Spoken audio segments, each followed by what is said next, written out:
It's Thursday, the 2nd of July, 2020. Hello and welcome to Joy News at 6 with me, Maxwell Agbagba.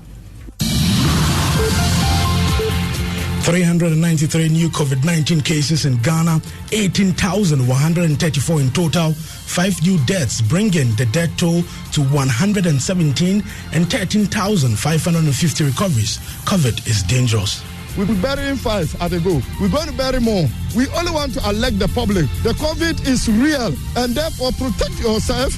Observe the national protocol measures to protect yourself, protect your family.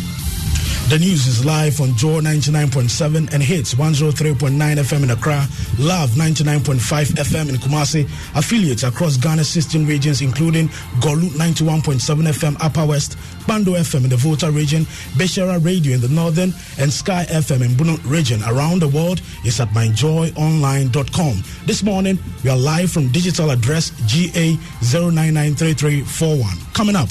I believe that my date of birth was written somewhere in some pencil on the wall, which is now completely... CEO of the Forestry Commission, Kwadwo Owusu-Afriyie, popularly known as Sir John, is dead.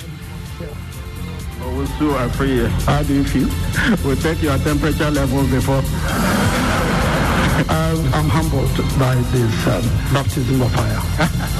We have details plus reactions and outpouring of love for the NPP man. Also coming up, 5-year-old allegedly sodomized at Sokumano here in Accra, but police yet to proceed with prosecution after 4 months. She removed my dress. First she put something in my buttocks. This case is government case. You are a police officer. You told me that you send the case to court. Send the case to court. They say no, she's busy. Also coming up in business, EU explains reasons for the exclusion of Ghana from countries entering the European Union. We have more details as the European Union opens its borders amidst the coronavirus. Also coming up, we take you back exactly 10 years down memory lane when Luis Suarez handball broke Ghanaian and African hearts at the 2020 World Cup. He almost killed me after he missed that penalty. So when Asamoah missed the penalty, I had a blackout. Let's settle for the details now.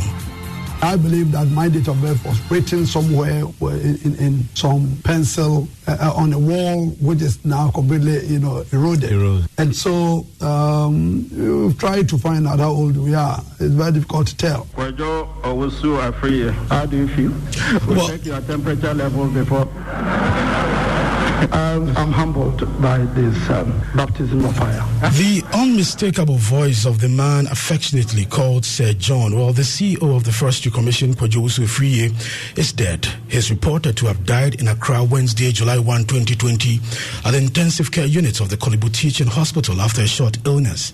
Sir John is former General Secretary of the governing New Patriotic Party.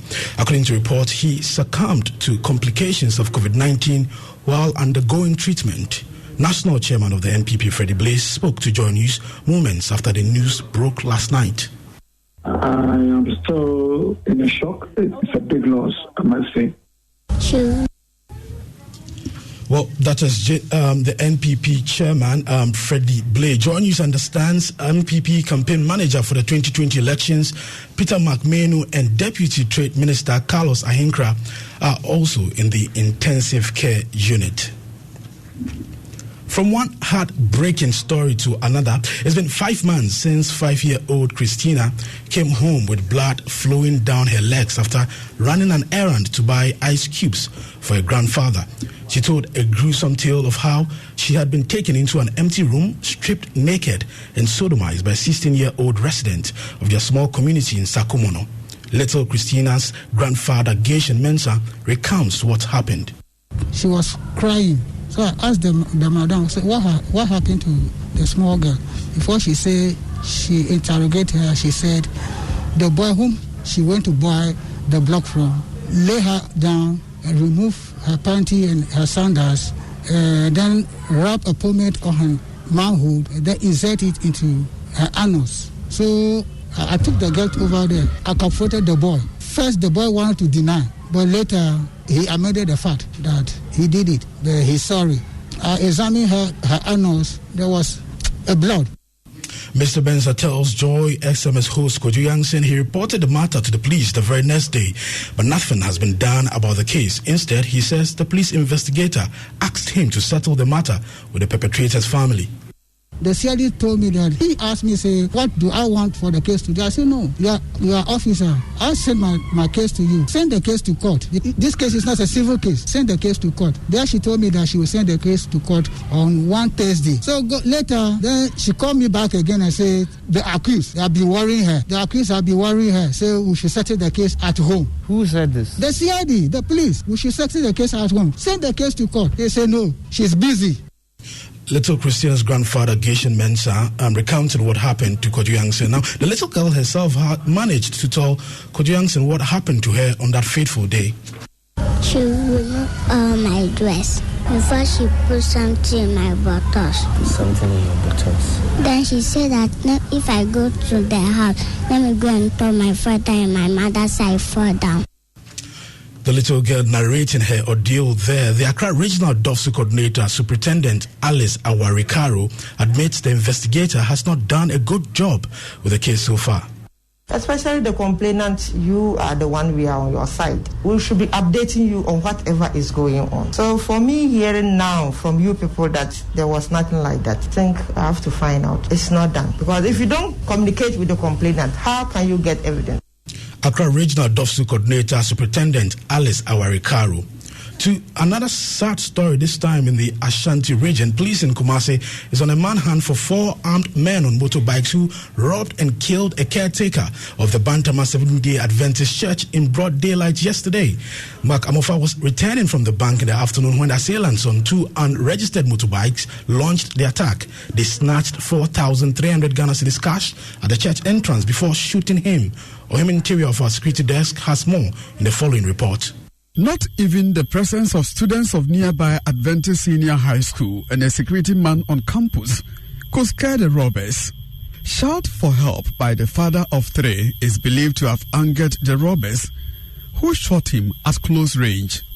Motorists refused to convey wounded Mr. Amofa to nearby Konfanochi Hospital. An eyewitness who spoke on condition of anonymity tells Joy News the robbers trade the deceased from Arepo Junction branch of EcoBank, where he had withdrawn the money.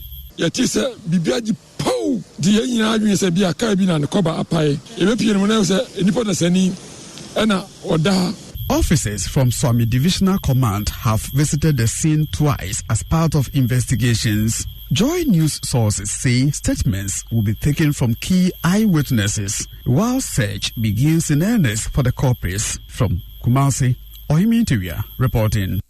Now to some fake news. The coronavirus pandemic may have spawned another ailment, misinformation. Today, we take you to the Eastern Regional Community of Domiabra, where residents believe people living in cities are the ones at risk of contracting the dreaded coronavirus. Joy News' Henry Kwesibedu visited the community and has today's episode in our Combating Fake News project. At Domiabra in the New Abrim district of the Eastern region, there's total disregard for all COVID-19 protocols. Both the young and old here don't see the need to put on face masks. They believe the virus is miles away from where they live. 27-year-old Vivian Asamoah, a mother of 2, she refuses to wear the face masks anytime she's in the community because she believes all persons in the community are familiar with each other. We only wear the face mask when traveling. We know each other here. That is the reason why we don't put on our mask when we go out. Francis Tay is a palm wine tapper and lives here. He says he will only put on the face mask when he's traveling to Kumasi or Accra. I can't put on a face mask when I'm in the community. It's impossible. I will only wear it when I'm traveling to the big cities because there is a high risk of contracting it there. Are people living in rural areas out of the woods? We have been speaking to Professor Alfred Yosen of the University of Ghana Medical School. Communities that are far away from the cities, that are not close to major towns, are still not, as we will say, immune from acquiring the infection. Henry Kwesi Bedu's report read to you. To some news in sports, today marks exactly a decade ago since the Black Stars of Ghana were prevented from reaching the semi-final stage of the first World Cup hosted on African soil. The reasons were handball and a missed penalty. Many Ghanaian hearts were shattered and many lost interest in the Black Stars. Joy News' Henry Kwesibedu again has been speaking to some football lovers